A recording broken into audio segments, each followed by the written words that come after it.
Welcome back to the next level, Sega fans. It is me, Dan the Mega Driver here of the Sega Guys, here for another instalment of 10 Things We Love. And this time we're going to be talking about my favourite game of all time, that is Sonic the Hedgehog 2.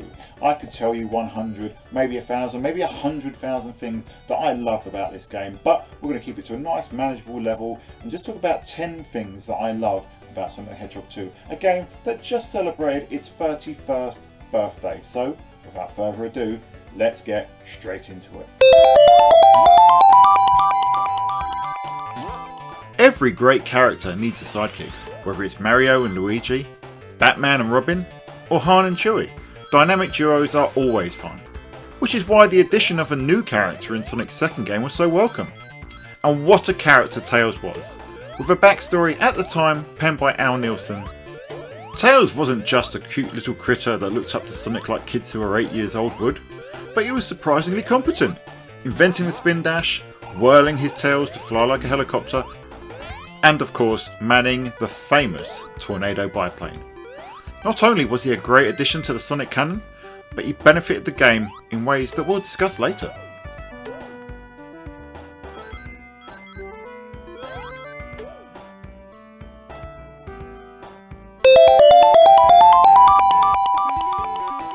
Sonic 1 was made famous for the speed at which the Hedgehog zipped around certain stages. Now I say certain because while the Green Hill Zone demonstrated the quickness of the blue blur, there were moments where the action slowed right down, such as the Marble Zone, where the world's slowest lava chase just couldn't save the sense of speed. That would change for Sonic 2, and while stages were larger, they all gave Sonic an opportunity to showcase his speed. From the corkscrews of Emerald Hill to the tubes in the chemical plant and the pinball madness of Casino Night, or even the oil slides in Oil Ocean.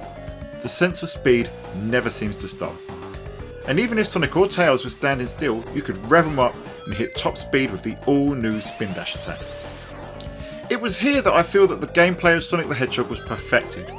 Where future entries failed to find the balance between speed and exploration, Sonic the Hedgehog 2 got it just right.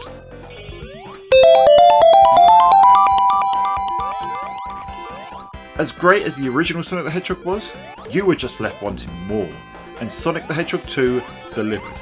There are now 11 zones for Sonic to push through compared to the original 7, giving players much more variety and a greater view of Sonic's world.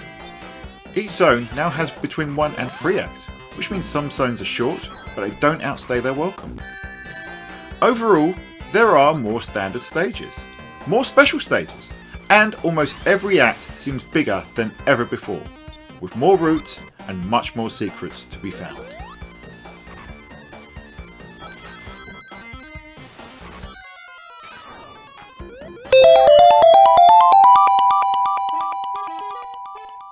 Sonic has journeyed through an assortment of weird and wonderful special stages in his time, but his dash through the Sonic 2 Halfpipe is perhaps his most iconic and exciting.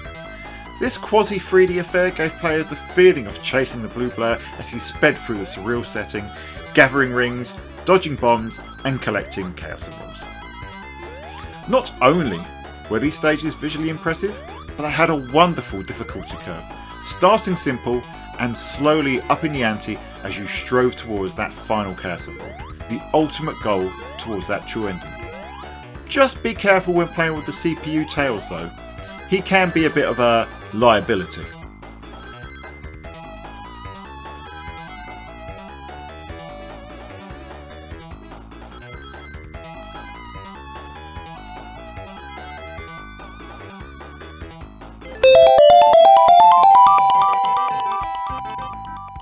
Adding Tails didn't just expand Sonic's lore, but it allowed Sonic Team to add some much desired two-player modes to the game.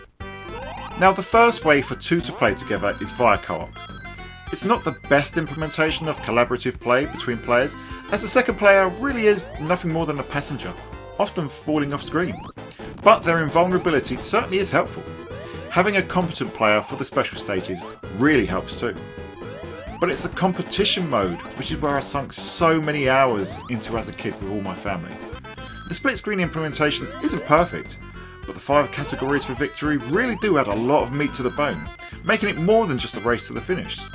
Then you have the special stages in the competition, which are just absolutely crazy. All in all, they're both fantastic additions that you can spend many hours in when you've got friends and family close by.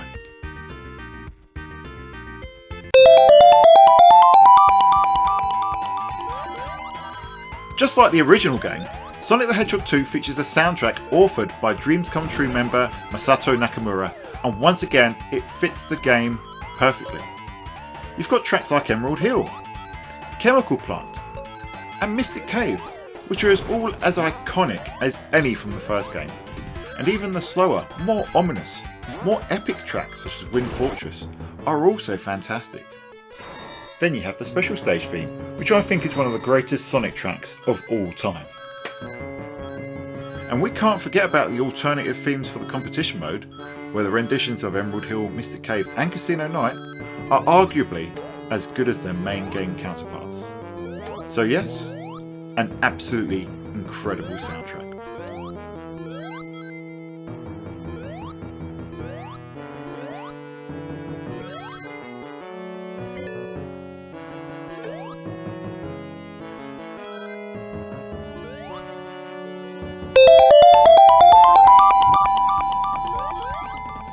Part of Sonic's appeal in 1991 was how great he looked, famously drawing attention away from Super Mario World on the Super Nintendo. And the sequel is no slouch either. The visuals are more streamlined, so while zones don't look quite as busy as, say, Green Hill, they're no less detailed or colourful, and they move by at an extraordinary pace. Sprites too have been tweaked, and everything just fits into place to exude pure 16-bit Sega perfection. Everything is clean and well defined, and with an assortment of gorgeous backgrounds and effects, such as the cloud reflections in Emerald Hill, the layers of parallax in Hilltop Zone, and the neon beauty of Casino Night. And of course, the aforementioned 3D special stages are absolutely tremendous for the time. Amazingly, it still holds up incredibly well as a true masterpiece of the 16-bit era.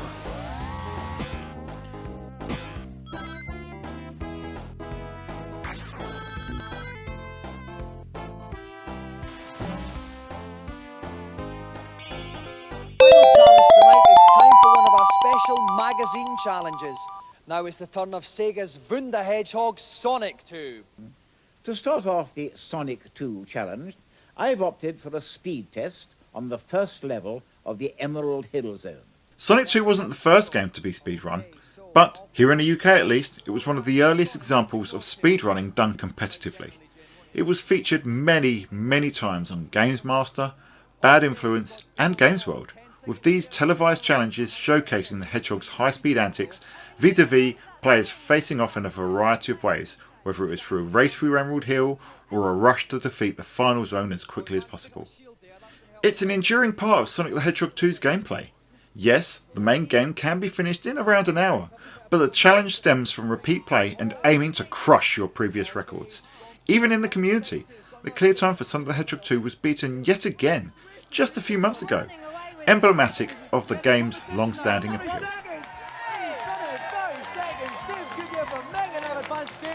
Wins the semi-final. Very impressive.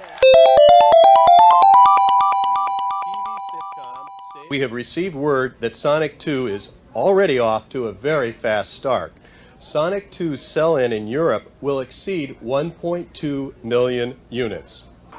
Al Nielsen and Tom Kalinske had a dream to make Sonic the Hedgehog 2 not just another successful Sega release, but make the launch of the game a global event. To this end, they organised what was one of the first unified software street dates in the US and managed to ensure a near global release for the game, titled Sonic Tuesday. Now I still remember the launch very fondly. Sonic Tuesday was covered on the news here in the UK, which just shows what an incredible success it was. So not only did it propel Sonic the Hedgehog 2 to become, at the time, the fastest selling game of all time, but the long-term impacts are still felt today. Other games followed, such as Mortal Monday for the original Mortal Kombat, and many more.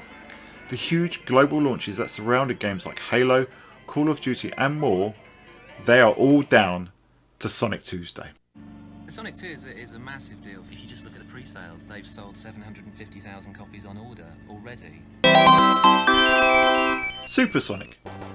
There's dozens more reasons that I could go into on why I love Sonic the Hedgehog 2, but we have to end on a feature that has endured as long as Tails.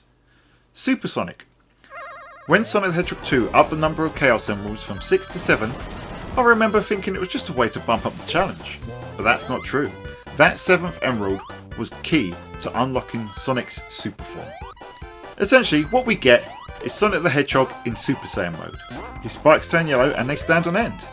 He becomes invincible, has his speed increase, and is able to jump much higher. It's also established that he can fly, but that's not something that features in gameplay. Supersonic was an outstanding reward for completing the special stages, enhancing the gameplay, as well as providing players with that true ending that they sought. But it's so much more than that. Supersonic became instantly iconic, so much so that he has appeared in nearly every game and piece of media that has come after. From the sequels, to the moves to 3D, to the anime, and even live action, Supersonic still endures to this day. He even got an upgrade in the Sonic Frontiers Final Horizon update. Sonic the Hedgehog 2's impact and legacy is huge, and it's an all-time classic that embodies the 16-bit era perfectly in terms of visuals, sound, and gameplay. For me, it's my favourite game of all time, and I could easily give you another 90 things that I love about it. But that's going to have to be all for today. So is Sonic the Hedgehog 2 a favourite of yours? Let us know by getting in touch, whether it's by the comments below, our Discord server, or on Twitter, where you can find me at Swooper_D, you can find James at the Segaholic, and you can find the account at Sega Guys. If you've enjoyed this show, please like and subscribe, as that really helps the channel. And if you want to be extra awesome, think about becoming a member, which you can do for less than £1. But that's enough Sonic for today, and until next time, we will see you on the Sega side.